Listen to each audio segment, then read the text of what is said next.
Hoy les hablaré sobre tropillas de aparecidos y fantasmas en procesión, o sea, sobre eventos donde aparecieron muchos fantasmas al mismo tiempo. La Iglesia Católica, a partir del siglo XI, comenzó a burocratizar el culto a los muertos. Todavía por entonces no había un rito claro o una liturgia precisa para rendir homenaje a los fallecidos. Recién por el año 1024 se instituyó la Fiesta de Todos los Santos, una celebración que se impuso en toda la cristiandad y que precede el Día de los Muertos. Se convirtió en el gran momento de la conmemoración litúrgica de los fallecidos. Esta celebración fue enormemente importante en los monasterios y también lo fue para los laicos, con la institución regular de las misas para los difuntos. En la segunda mitad del siglo XII, las creencias relativas a las penas purgatorias, y más tarde el purgatorio como lugar específico, se integraron plenamente en el contexto litúrgico, y así se rezaba en días instituidos por la suerte de los que estaban en el purgatorio para darles el pasaje rápido al cielo de los no pecadores. O sea, recién en el siglo XII se comenzó a rezar por los fallecidos con la idea de que había un pasaje entre los vivos y su lugar final de residencia, el cielo o el infierno, y ese lugar se lo denominó purgatorio. Se tenía la creencia de que si mucha gente rezaba por las almas de los fallecidos, estas tenían un pasaje inmediato al cielo. Algunos se dieron cuenta de que la creación del purgatorio, así como el lugar intermedio entre el paraíso y el infierno, dio lugar a que las apariciones fantasmales sean más numerosas en la literatura y en las crónicas después de su creación. Y esto se debe a que, según esa creencia, un muerto le sería mucho más fácil escaparse del purgatorio que del cielo o del infierno, ya que estos dos últimos parajes no solo eran más lejanos, sino también que eran definitivos e imposibles de eludir. Algunos hasta dijeron que no solo se podía escapar del purgatorio, sino que podían irse legítimamente, por un periodo muy corto de tiempo, para poder pedir a sus familiares y amigos que recen por él, para poder salir del purgatorio e ir al cielo. En la literatura clásica y en los mitos, son muy pocas las menciones a fantasmas. Estos tuvieron su auge en el medioevo, donde no solo hubieron miles de historias de apariciones fantasmales individuales, sino también de apariciones colectivas, donde por lo general eran eventos de expiaciones de dichos fantasmas. La expiación es la purificación de algo, o el acto de recibir un castigo por una falla cometida. Les contaré unas historias sobre apariciones colectivas de fantasmas contadas por el monje borgoñón Raoul Glaber.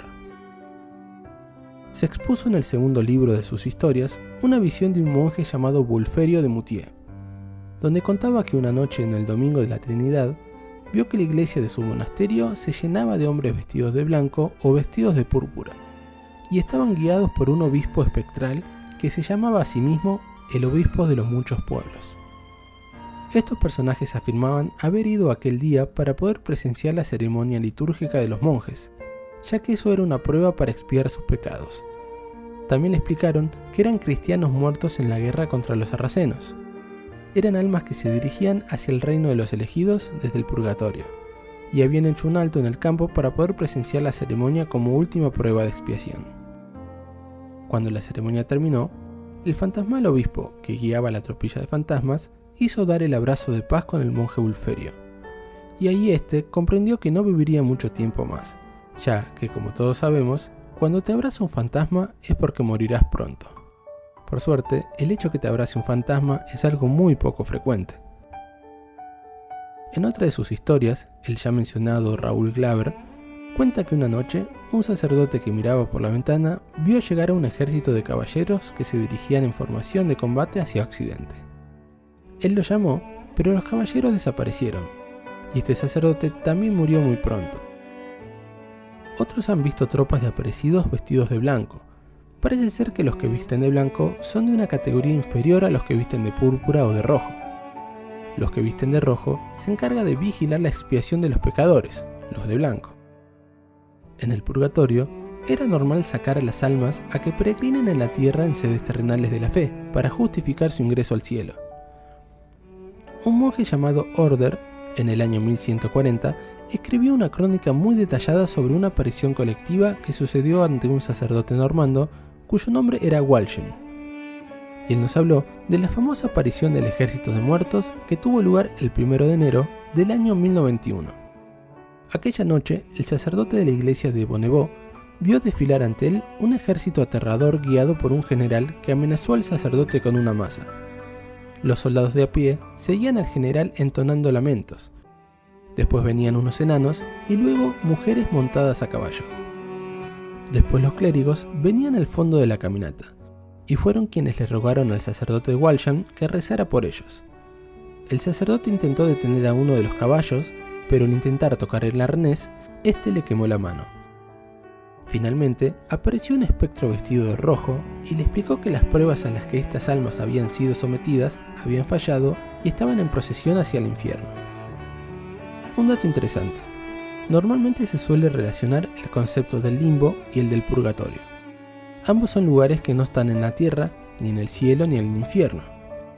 Cuando hablamos del limbo, hablamos del lugar donde van los niños no bautizados cuando mueren. En cambio, el purgatorio es el lugar intermedio de purificación que se encuentra entre nuestro mundo y nuestro destino final. En el año 2007, el Papa Benedicto XVI dio por cerrado el limbo, alegando que no existe. Con este cierre se compromete mucho la idea del purgatorio también, ya que el Papa Benedicto XVI dijo en varias ocasiones que tanto el limbo como el purgatorio eran hipótesis teóricas. Así que ya sea que hayan existido o no, el limbo y el purgatorio están cerrados desde hace más de 15 años. Y esto asegura la imposibilidad de apariciones fantasmales en nuestro mundo. Así que ya podemos dormir tranquilos durante las noches sin miedo a que ningún ente de otro mundo nos espante.